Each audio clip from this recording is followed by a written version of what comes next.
the most comfortable you can be in this moment. Whatever that means to you, in whatever way you want to be. And then if it's available to you, it's highly recommended to allow your eyes to gently close. Just to rest your eyes from looking at the screen, to rest your eyes from taking in all of the stimulus around you, and to turn your attention inside. And just from this comfortable, calm place, just take in a nice big deep breath, the biggest, deepest breath you've taken all day. And then allow it to just fall on out. And feel the sensation of relief and release as you let that out breath go. And just let's do another one of those, another on purpose, big, deep breath. Holding it inside and feeling the fullness of what is inside you, the potential that you hold. And then when ready, just let that breath go. Now returning to whatever breath feels good for you. Whatever breath is going to give you the most sense of calm, grounding, centered. And it is your breath, but we are all breathing together. We've all come together into this place, into this time, into this moment. And despite the fact that we're separated by space, we are connected by breath and our presence here today. Give yourself a little nod of thanks for arriving in this moment with the community, ready to share. And just breathe into the space of new. For those who follow the moon, you will know that we are at the dark moon, which is also known as our new moon. And this moon is highlighting our partnerships, our relationships, and our possibilities. So we're just going to take a breath in now to find what is new within you, to go in through this dark place of these eyes closed and to just seek, what is it in my world that I would like to be new? What would I like to inspire?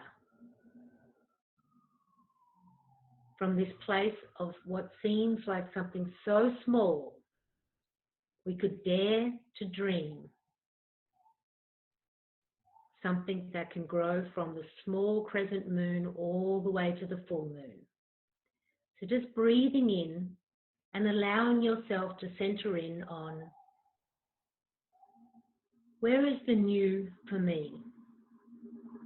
What dream do I wish to dare myself to build, to grasp towards?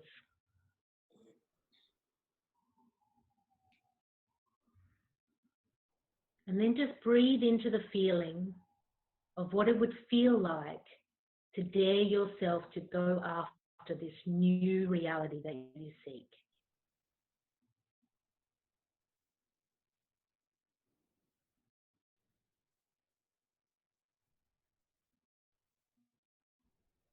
Many blessings to you all for this new moon. Now taking the time to just allow the corners of your mouth to just kind of rise up a little bit into like a little grin, maybe a smile. Bringing a flutter back to the eyes, bringing yourself back to the screen, staying in this breath that is yours, but a breath that is united with us all here as we come around the Fearless Communicators campfire to share time with our next Fearless Chat. Welcome, everyone. Elevated Sparkulation to you, Deborah Driscoll. Thank you so much for the sharing of that.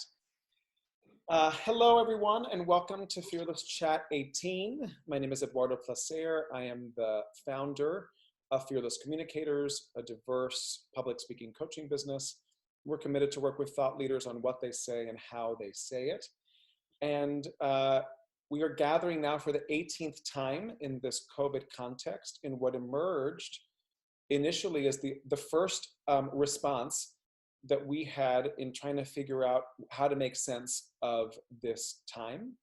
I found myself in Boulder, Colorado, and exiled from my home in New York City. I still have not been home since early March. And we held our first Fearless Chat. It was with a woman in our community. Her name is Dr. Kelly Jennings, naturopathic doctor, on what else we could do besides washing our hands in this moment. And then that started an opportunity to lean on the thought leadership of all the people in our community, our thought leaders.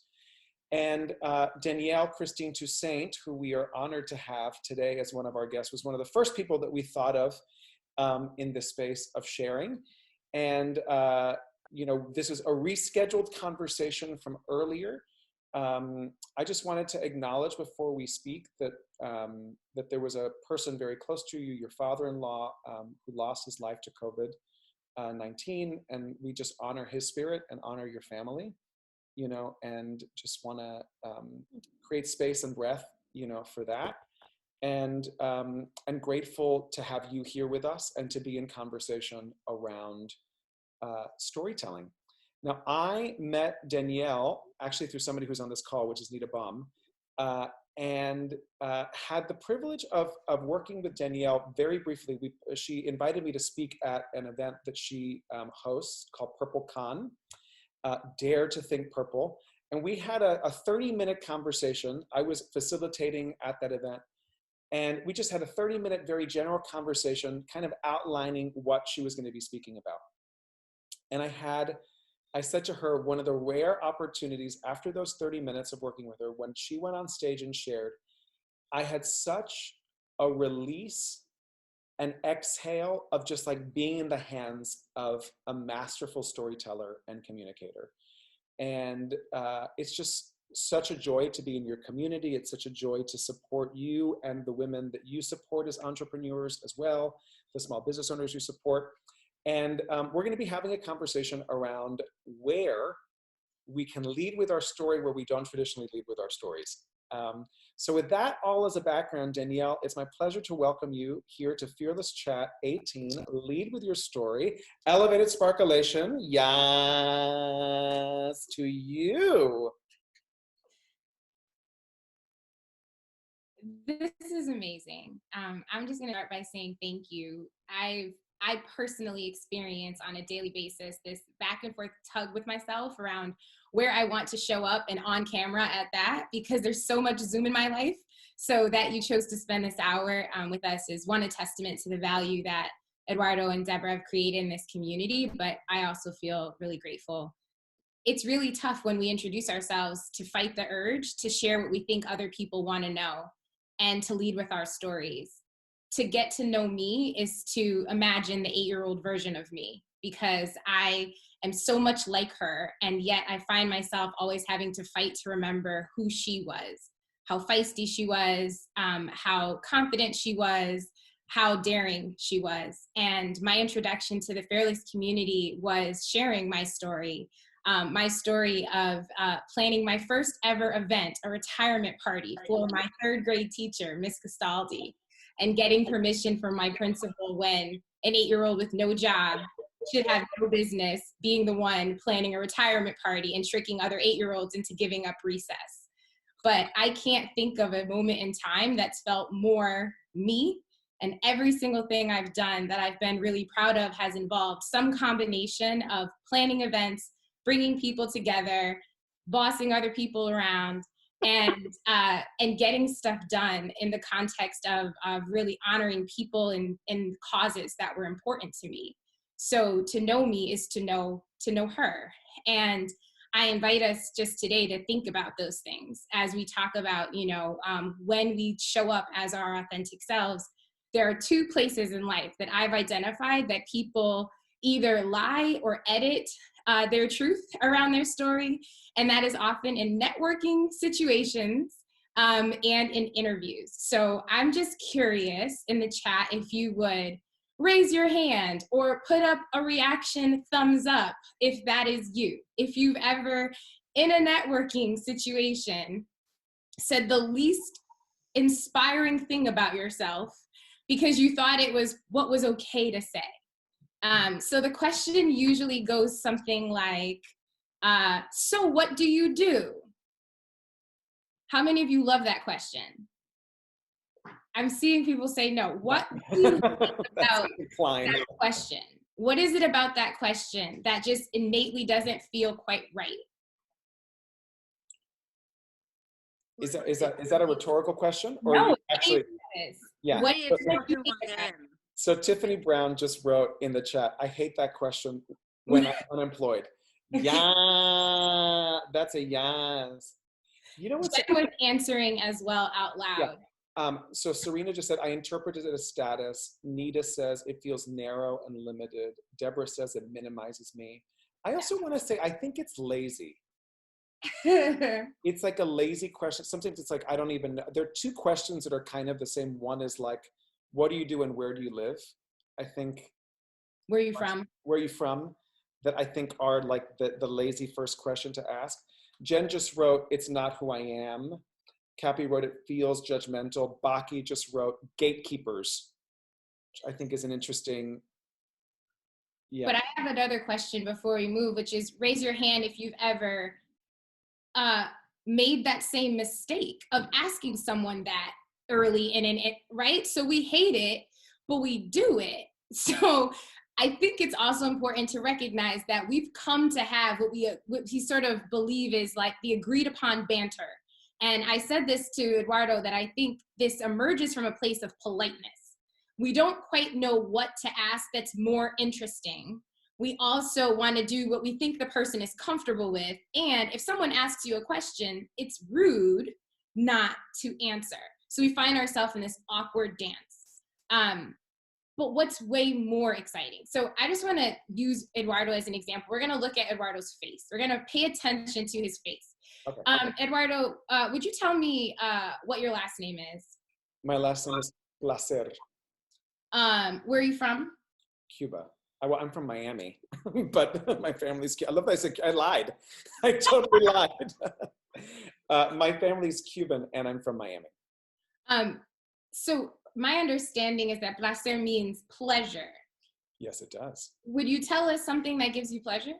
Well, I'm on a call and it's 5 p.m. and there are people, I have a mixed audience, so I will mind my P's and Q's. So what's been giving me pleasure lately, I was an actor for 15 years. And in that space, I lost the love around singing and my singing because it became about having to get a job or performing what other people wanted to hear. And what I lost was the pleasure and love and the discovery of what my own voice desired and wanted to sing. So what I've been doing lately by myself in my parents' apartment, because nobody's here, is I'm singing at the top of my lungs and I'm singing everything that I love to sing. And just being in a real discovery about what is the song that is emerging in me that resonates, that feels true to how I want to express myself and what's capturing my emotional feelings in this moment. I want to ask everyone to please just use the chat and describe your reaction. How do you feel listening to Eduardo speak about what gives him pleasure? Just initial reactions. How does it feel to listen to that 30 seconds of dialogue? So Dana just said, I came alive. Cindy said real. She was love the authenticity connection, connect to him. Tiffany says, I want to hear him sing. Ben said, way more interesting than the first questions, intimate. I like that it was real and personal. I got to know him a bit more. Remember what is important to you.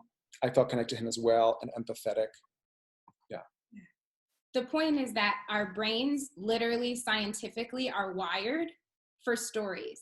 If we are conveying information, we only wake up certain parts of our brain. When we begin to tell stories, we enact both the parts of our brain that store and process information, but also emotions. And so it's the combination of those things that make everything you say once story is involved memorable and sticky and inspiring and engaging. And just like we want to know more about Eduardo when he starts to tell us stories about himself, everyone in the world wants to know more about us when we do the same thing. So we were talking a little bit, Eduardo, about like why people don't do this. Because if we know that it's more interesting and we know we hate it the other way around, then there's got to be something that's up, right? Like politeness is one reason. But I'm really curious if you all would just throw into the chat reasons why you feel hesitant to tell stories about yourself, to show up in that way when you're in networking or interview situations. What's getting in the way? So, and as they're putting that in there, I'm going to ask you a question, Danielle. Yes. Okay. Now, this is my favorite question to ask, which is, what do you love? I love my family very much. And I love feeling free to create. And I love laughter. I love life. I very much love my creator. I feel a real appreciation for being here. And I know that all of that is due to just my faith and my spiritual grounding. So everything I love pretty much centers around my worship, my family, and my creative work. And what I love in the theme of all of that is creator, creative, all of that. It's so beautiful. Yeah. And your eyes light up. Yeah. when you go there. So going back to what people were, I'm curious what people felt when Danielle was sharing about what she loved. So what people were saying is that they hide themselves, that it's not protocol. This is why they stop. Fear of judgment, self-doubt. They don't want it used against them. Their perception of me, they don't think I'm interesting, that it wouldn't be as impressive as a list of achievements. I follow the order of what's been asked of me, similar to Cindy's comment about protocol. There's not enough time. Like I'm going to take up too much time, or there's too much to say. Not the culture at the company I work in to share stories. Yeah, I know Cappy's an engineer. Right. There's like no time, math. Danielle, inadequacy. Yeah. I can't remember how to tell stories about myself. That's fascinating. Yeah. Ooh, Dana. So Dana, would you be willing to come on mute? I'm here. Great.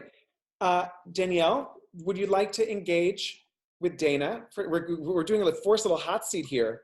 Dana, yes.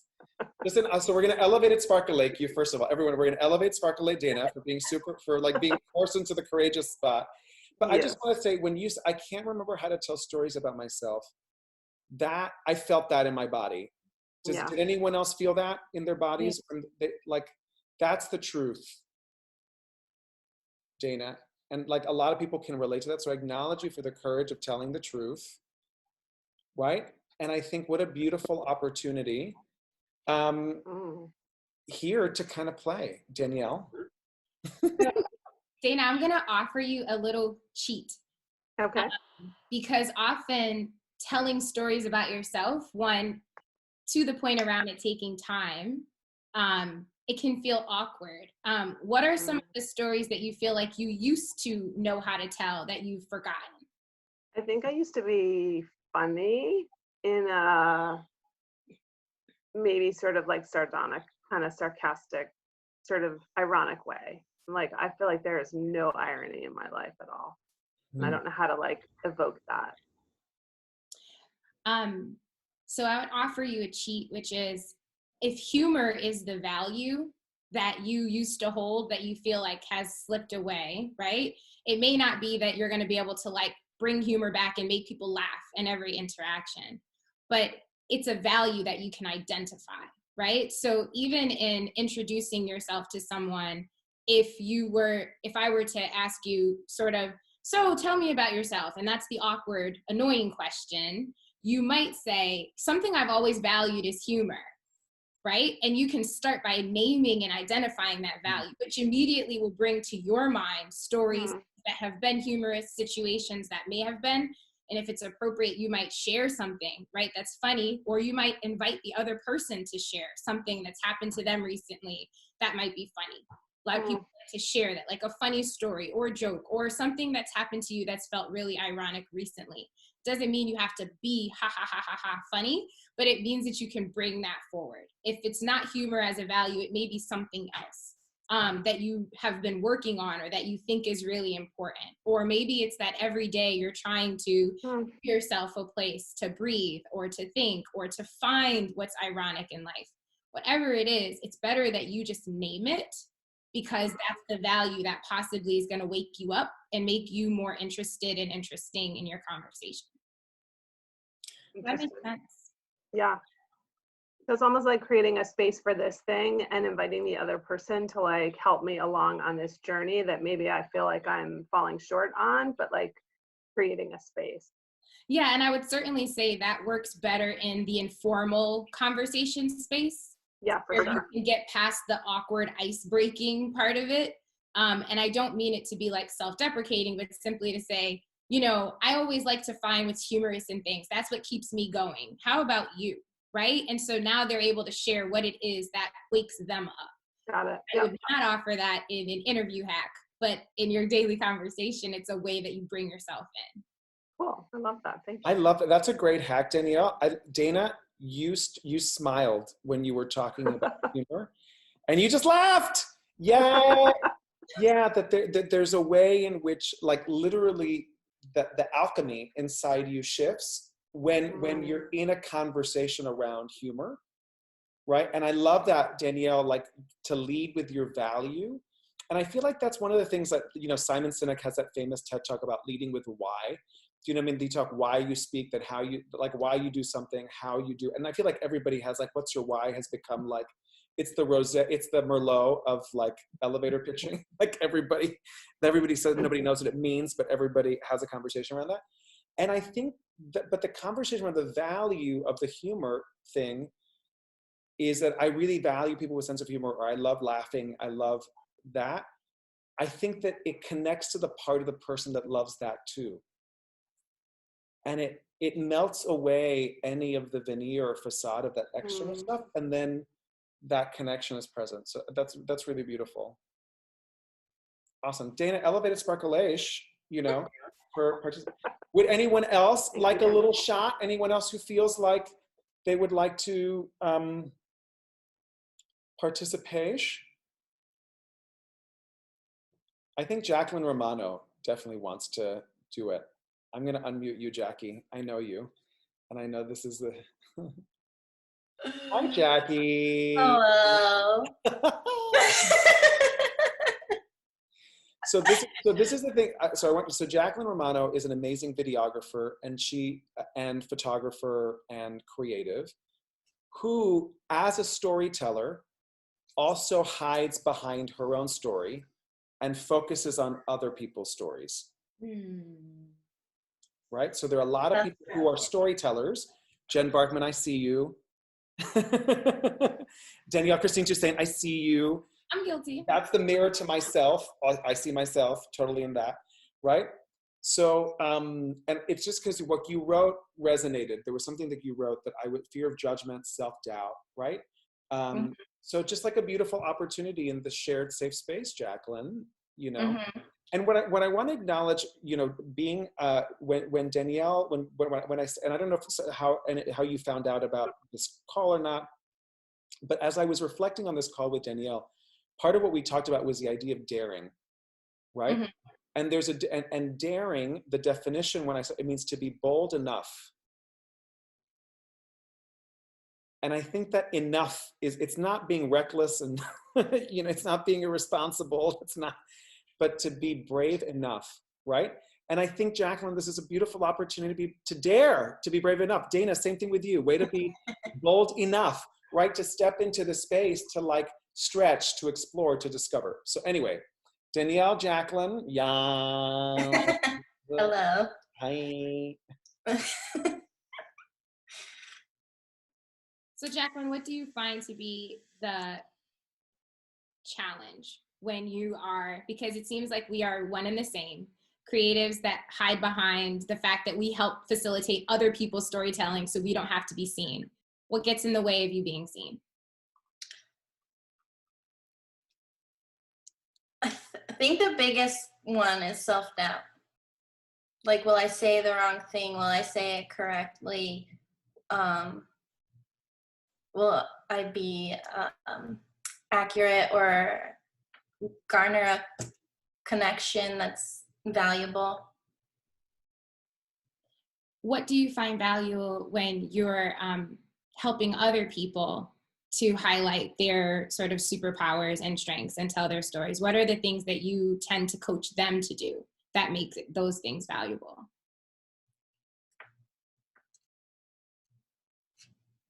When I'm interviewing people for their videos, I always lead them with questions that get them connected to their heart. I actually feel like you probably know because you do it for a living. So it's more about us just, I often say I drink my own purple Kool-Aid first. Mm-hmm. I practice. I literally practice in moments where it's difficult for me to do the thing that I'm constantly asking other people to do. One, because it helps me stay sharp with my own craft, but two, because there's a reason that people don't do this. It's absolutely nerve-wracking. Mm-hmm. And I would say, especially for me, it's been coming up a lot as I transition, right? So I've run She Thinks Purple, which has mostly been creative agency based for the last 3 years. And with everything that's happened in the world, COVID and all of those things, I've had to make fundamental moves away from that. So a lot of my conversations now that I'm having to have not as Danielle as founder, but just Danielle, the human. And in those moments, I try to remember what I tell my clients to do so that I practice the thing. And I would just encourage that. I know Eduardo put you totally on the spot. You didn't raise your hand to speak to this, but I would just say you're probably not the only person who professionally is sort of talking the talk and knows how to do it, but still finds it challenging. And I love the point where you said getting people to speak their heart. It's a value-based connection, but the confidence that we gain through this doesn't come through anything other than practice. We can do something just enough to hate it. And so storytelling and being brave around this is something that you can only get good at if in every occasion you try to make room for it until it becomes the thing that's second nature. Yeah. I'm curious in the chat when she said, what is it that you said, Jacqueline? The connecting people to the heart. What was it that you said? That the questions that I ask them are always to lead them to connect with their heart. How did you feel? Because that's where... I'm curious to know what people felt when she said that. So in the chat, if you can take a moment in the chat, how did you feel? How did your body feel? What was the sensation? Right? Cindy just said, so good. She felt so good. Serena felt full. Deborah, I wanted to know more. Ben Peltison, open. Tiffany Brown, I felt like the right place to go for questions. Yeah.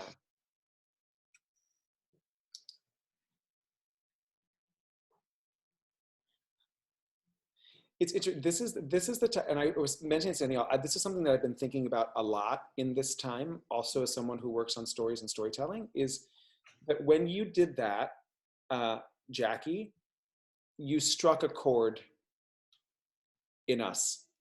And I call that now vibrating in the key of human being. Right? It just cuts through the BS, it cuts through the noise, and all of a sudden it's like, oh, right, I'm just a person. Thank you, Ben Peltison, who's on this call, ladies and gentlemen, is one of our fearless trainers. And he's the one, I just try to be a person. I'm just trying to be a person. I'm just trying to be a fucking person, right? I feel like that's like the mantra. Ben Peltison, thank you so much. Literally, like when you speak like that, not like I'm a photographer, videographer, blah, blah. When you say that, like all of a sudden, the body is just like, Dana just, it signaled like you cared, right? It's like all of a sudden, like I'm present to like a human being. And it's so, and we don't communicate that way. Like we stop ourselves from actually vibrating and connecting with other humans like people. right? It becomes the resume or all that other stuff. So Eduardo, could I offer on this one, just in terms of hacks, 2 things to remember? If someone's asking you what you do, ignore that question and replace it with a question that allows you to speak to your heart, speak to your passion, or speak to your values. So it looks like you don't even hear the question, what do you do? Or tell me about yourself. What you hear is, this person wants to know what makes me come alive. This person is asking me, what do I love to do? This person is asking me, what is a win that I've experienced recently? This person is asking me, what's the impact that I want to create in the world? And if you just hear those questions as an invitation to answer any of those other questions, you completely reframe and shift the conversation towards something that's going to wake them up and wake you up, so that you actually show up as your most inspiring self. I just want to offer that as like the way to get through and shift to story in your networking conversations before we, move to like what it looks like in interviews. That's fabulous. And I think that like what makes me, Deborah's writing it, what makes me come alive? What is a win I had recently? What's inspiring me today? So Dana's actually asking us to model it. So do you want to ask me the question, or do you want me to ask you the question? Danielle, I'll take your lead. You can ask me. I'll be on the hot spot. Okay, great. Awesome.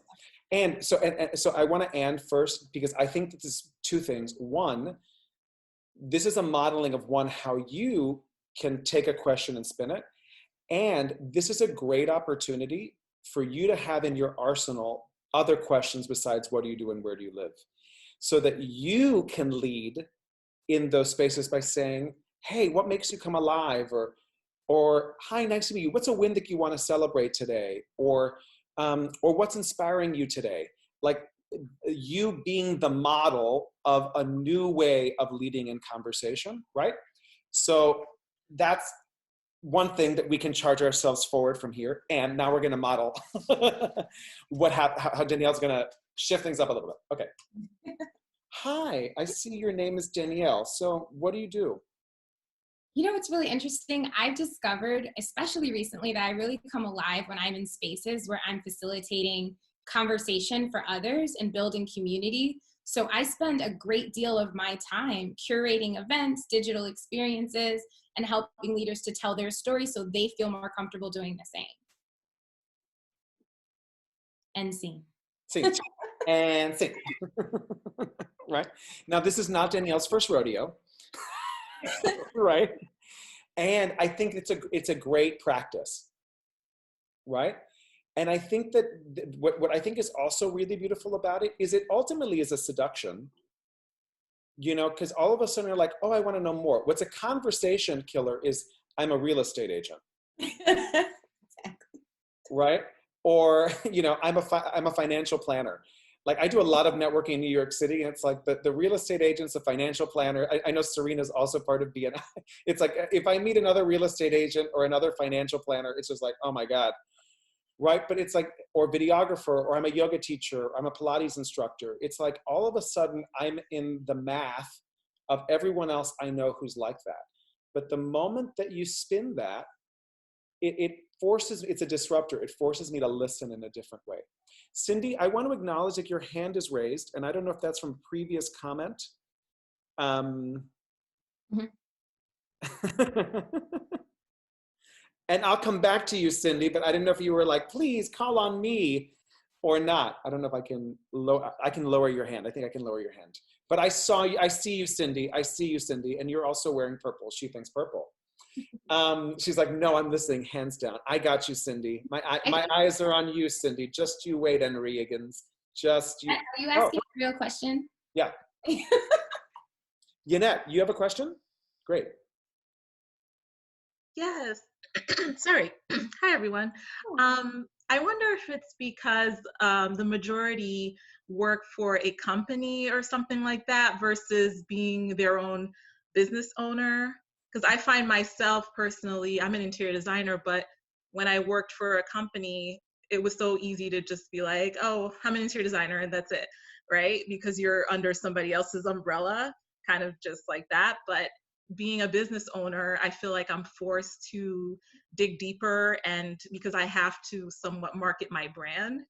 So especially lately, I've been exploring what's important for me, because for the longest I've been hiding, in a sense, behind my, my work or by words on my website and things like that. And it wasn't up until like 2 weeks ago, I was like, let's stop hiding and let's put my face as the forefront. And so now all over my website is me. All over my Instagram now is me. I started a YouTube video. I was just like, I'm not gonna be scared. There's gonna be bumps in the road. But my husband for the longest was telling me to do it, but I've been scared. And so I'm just like, okay, what is there to lose? And I made 3 sales this week the minute I put my face out there. And I'm like, okay, well, I guess they wanted to see my face. Who would have thought, right? But I think being afraid of being judged, or just being compared to other designers in the industry, and do they really want to see what I have to hear, what I have to say? But apparently they do. Someone does. So that's encouraging, and it's making me a little bit more bold, I guess you could say. That's super yes. Yeah. I'm also loving, first of all, that's a gorgeous color red that you're wearing, and Thank you. like I love the background. Danielle's my sister twin. I know her. Yeah, and I love the background. I love that you're a guy. I was like, she's amazing. I love the bookshelf. I love how things are organized. I love the boxes. I'm just like, yes. That's my YouTube set in the back. There was something that I was going to share that I think that there's a way in which we mute ourselves. Yes. Right? The dimming of our own light, the not feeling worthy of the story. And like the thing that I love about the leading with the why, or leading with the values conversation, or leading by the things that really excite you, is that there's a great line from one of Shakespeare play called As You Like It, where Rosalind yells at this one girl, "Sell while you can, you are not for all markets." Do you know what I mean? And it's like, you're not for all markets. Like, not everyone is intended to like you or do business with you or be connected to you. And when you speak your truth, when you speak to your passion, your value, or whatever, you're going to vibrate with the person who's intended to vibrate with you. And then they're like, oh my God, I love that. I also value humor. I also value what you have to offer. I love everything that you are. I love everything that you represent. And I feel like then you're in relationship with people who you should be in relationship with, and not that force, like I have no connection or no vibing. This is like a forced kind of situation. Danielle, I know we wanted to move into the next area, which is around interviewing. Yes. We talked about like networking, and now we're going to move into the interviewing space. And there are various ways in which we interview for jobs, we interview with clients, potential clients. So there are various ways in which we're in that exercise of interviewing. So what's your hack there? So I think, and actually Janet's question is really a helpful lead, because in an interview, especially if it's in a professional setting, right? Like, you need to connect who you are to determine if it's the right fit for that environment, right? Like, if this is a match, if there's some sort of overlap and alignment in those values. So it isn't the same thing as just like, I love humor, right? It may not even be the appropriate value to lead with.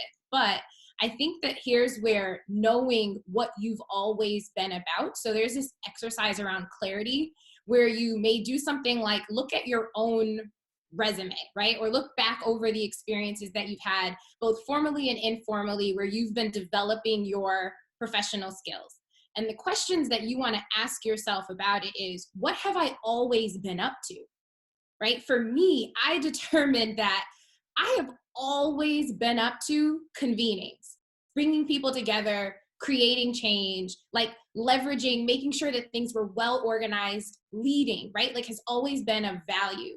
But it's come from a place of gratitude. Like, an 8-year-old who wants to throw her teacher a retirement party really gets appreciation, right? Like, there's this gratitude factor, right? A wanting to give back and shine the light on others. So identifying that allows me to have a different conversation if someone says, walk me through your resume.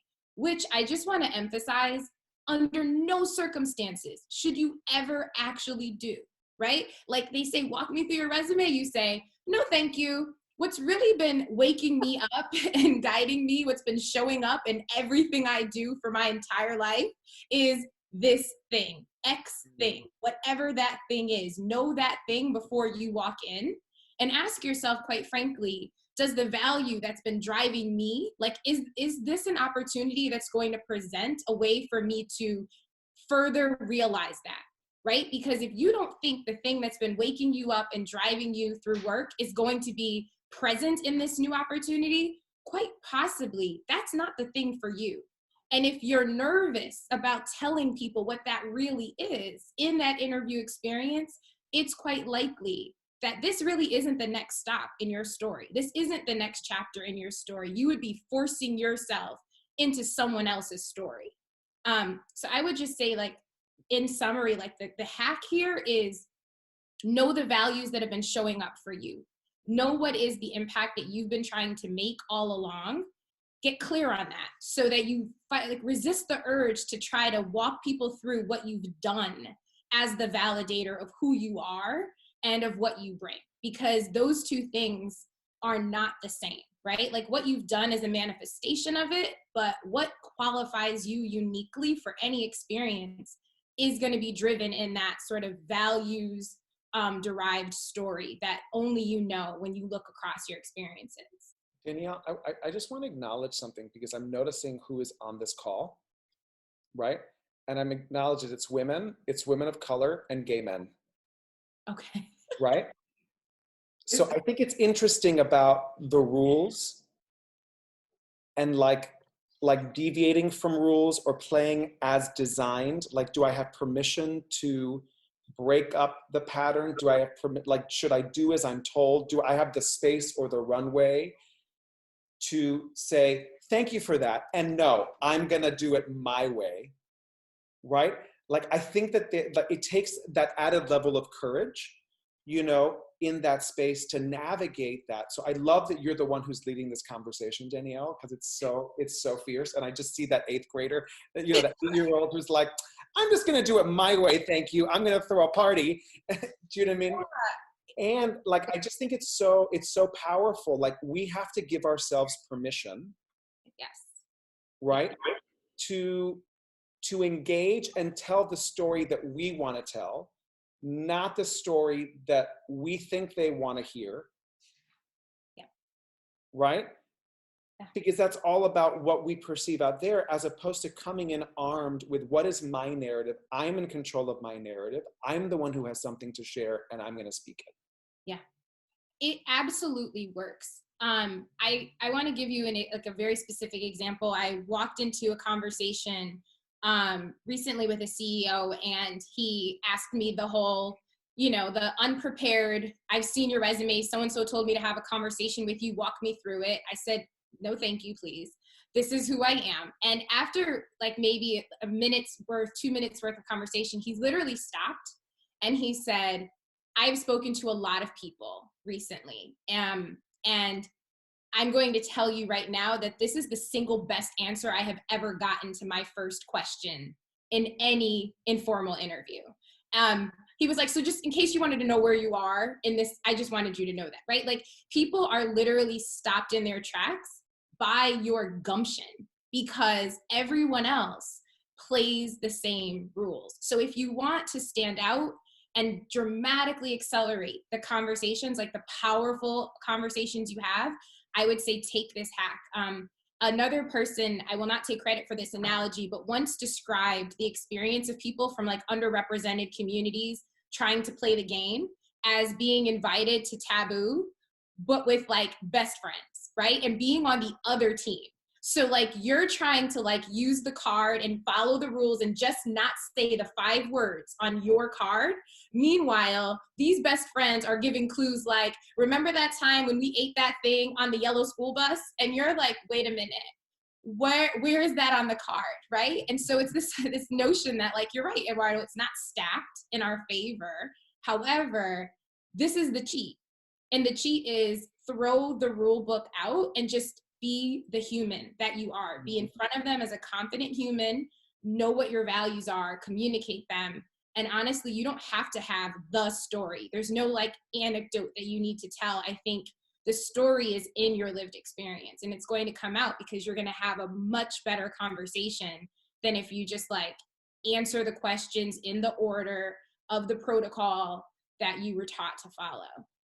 And before we move into hot seats, because we're going to do some hot seats, I want to acknowledge the odd lesbian, Jen Barkman. Yes, thank you for putting that in the chat. Yes, you're not the only lesbian on the call. Yes. Okay. Okay, so I want to force a hand. I'm fully knowing that I'm forcing a hand here. And I know there's someone who is like potentially in the job search space. So Baki, I'm wondering if you would be willing to engage with Danielle, you know, for some support. I would love to. Yeah, Baki and I CrossFit together. Yes. Yes. So Baki, I'm assuming that you're going to role play with me, or do you have a question for me? Which one? Do you want to practice this, or do you want to ask about it? I think if I have to ask a question, probably what I would ask right now is breaking that ice with someone that I see myself in race with, the person who's about to interview me. How do I break the ice? In your, like in the sort of small talk before?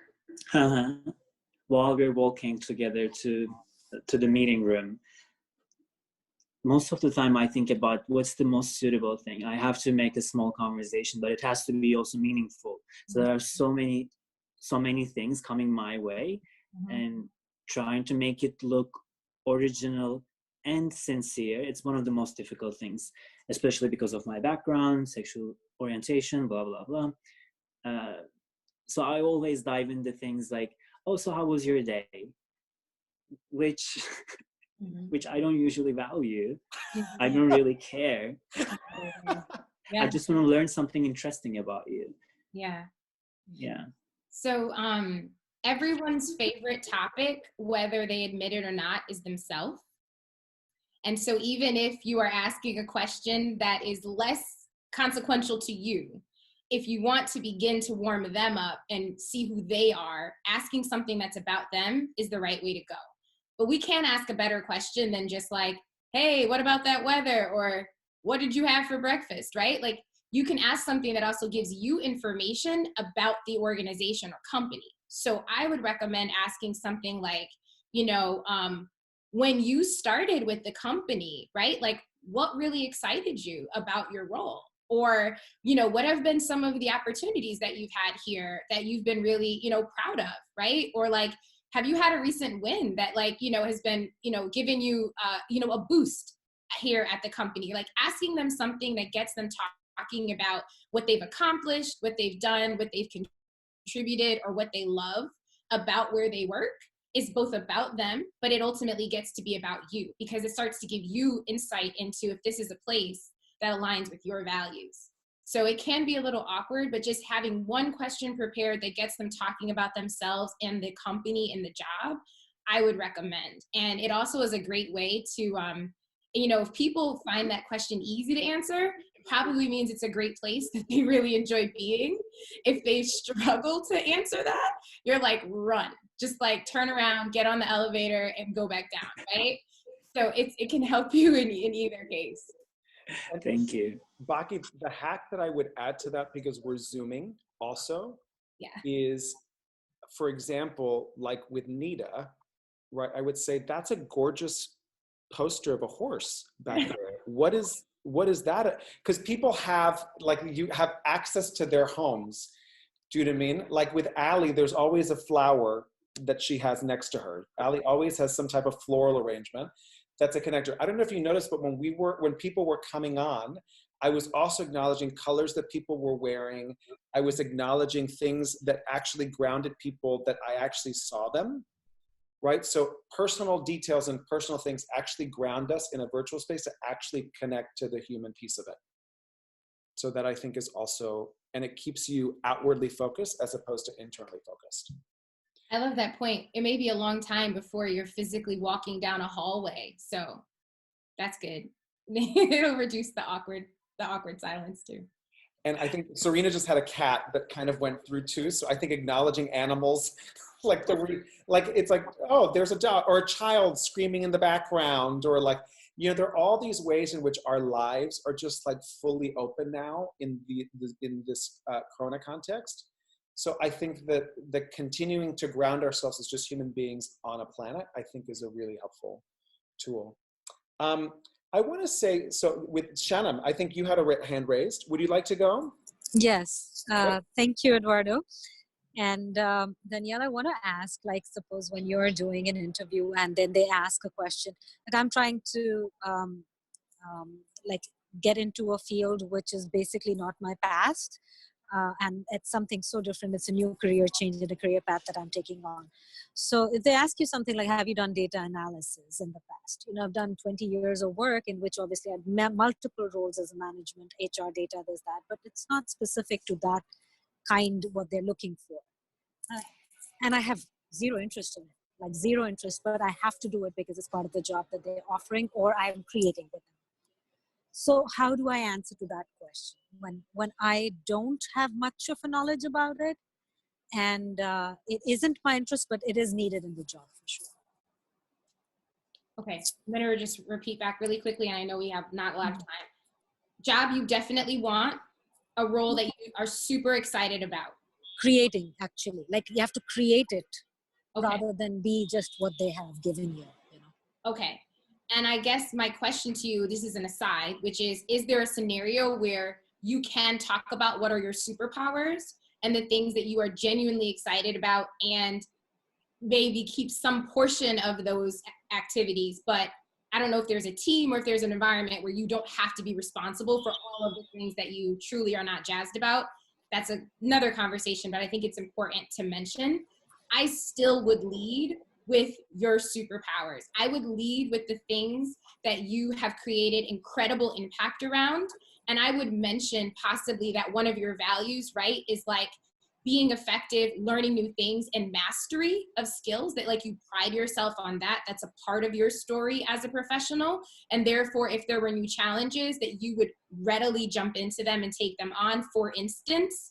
But I think the best thing that could come out of the conversation is that they are so excited about what you absolutely deliver and are excited to do, that the role that gets created is sort of mathematically where it's mostly the things that you lean into that are strengths, with like a sprinkling of the stuff that are like the necessities, and possibly in time, other team members who love that stuff could be the ones that do it.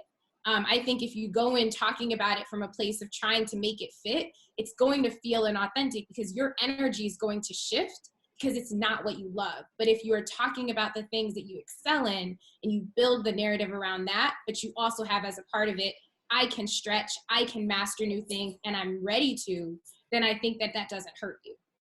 Got it. Thank you. I got that. Thank you. Danielle. So ladies and gentlemen, we are wrapping up our time here on our Fearless Chat 18, Lead With Your Story, featuring the one and only Danielle Kristine Toussaint. Yas, queen. I was talking to Danielle today about other spaces where people lead with their stories that are disruptors. And I've been sharing, I share a lot about this one event that I witnessed at PurpleCON in Washington, D.C., and it was an introduction on a panel. And normally what people do is, you know, tell us your bio or tell us a little about yourself on a panel, and everyone goes through some plot summary. I was born here, I went here, beep, beep, beep, beep, beep. People do this whole like plot summary of their whole career, and it's like next. Some people go on for 20 minutes, and then that's a whole conversation. And I remember there was a woman, she was sitting in the middle of a panel of 5, and it was her turn, and everyone had done the plot summary. And she said, when I was 18, I was valedictorian of my class, and the principal came up to me afterwards, and he looked at my GPA, and he said, you know, we validated the numbers over and over again, and sure enough, you are the valedictorian of our school, because they didn't believe that a Black woman could be the valedictorian of their school. And in my first semester in my engineering program, the teacher and the TA came up to me and they said, we looked at the score and we validated, and sure enough, you have the highest grade in the class. You set the curve for the exam, because they couldn't believe that a Black woman could have the highest grade in this engineering class and set the curve. Everything, I mean, she dropped the mic. Like, everybody was just like,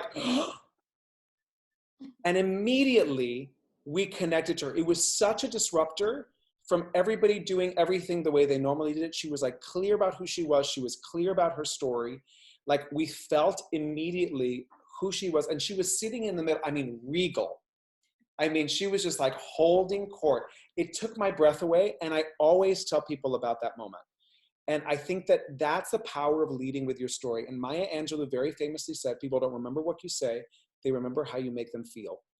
And if you feel something, that the triggering of the feel is what actually has them remember who you are. If they didn't feel anything, they're not going to remember it. Right? And that's what we do when you lead with your story, when you vibrate in that key of human being, right? With these hacks, you have that opportunity to resonate with the people who you're committed and intentionally should be resonating with. So Danielle, thank you so much for these hacks. Elevated Sparkle-ish to you. We are going to be sending you as a replay. So this is all replayed. We have all of our Fearless Chats on YouTube. I want to shout out all of our Fearless Force women alumni on this call, because there's several of you. So Elevated Sparkleation, our Fearless women who are on the call, so we know who they are. Yes. So we've been hosting some of these women on our Fearless Chats. So Nita Baum led one, Tiffany one led one, pivoting. Jackie led one on branding and storytelling.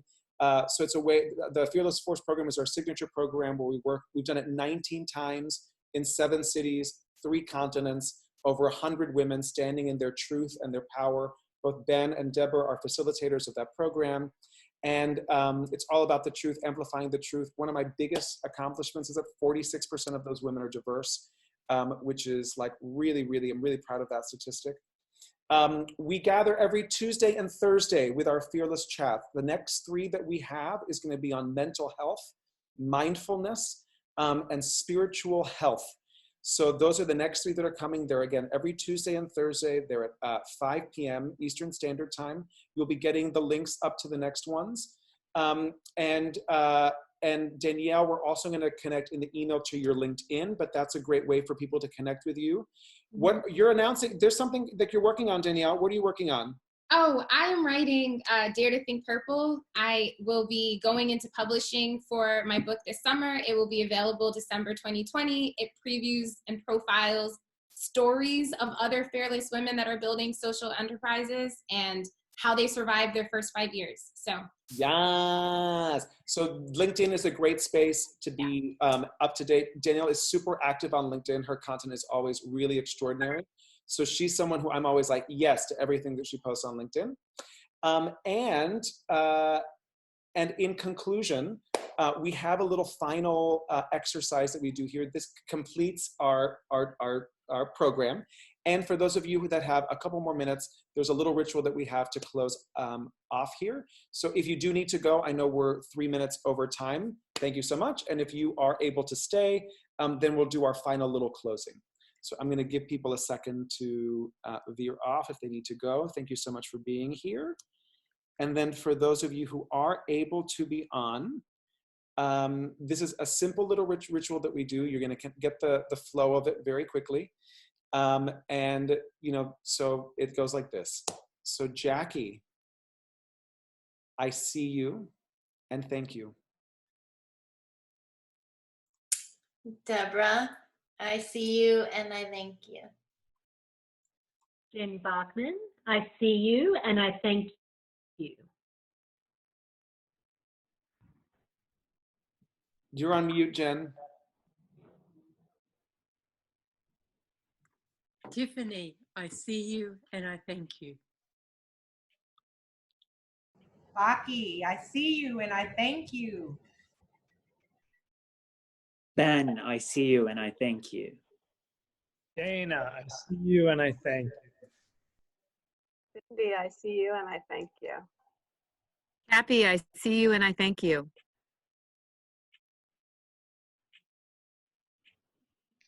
Deborah, I see you and I thank you. Ruby, I see you and I thank you. Jacqueline, I see you and I thank you. Who do we have left? Danielle and Allie. Oh, Danielle, the star. Danielle, I see you and I thank you. Eduardo, I see you and I thank you. And Allie, I see you and I thank you. And you're the last one, so you get to thank and see us all. Everyone, I see you and I thank you so much. Yes. Thank you so much for being here. We will see you next week. Thank you. Bye. Bye.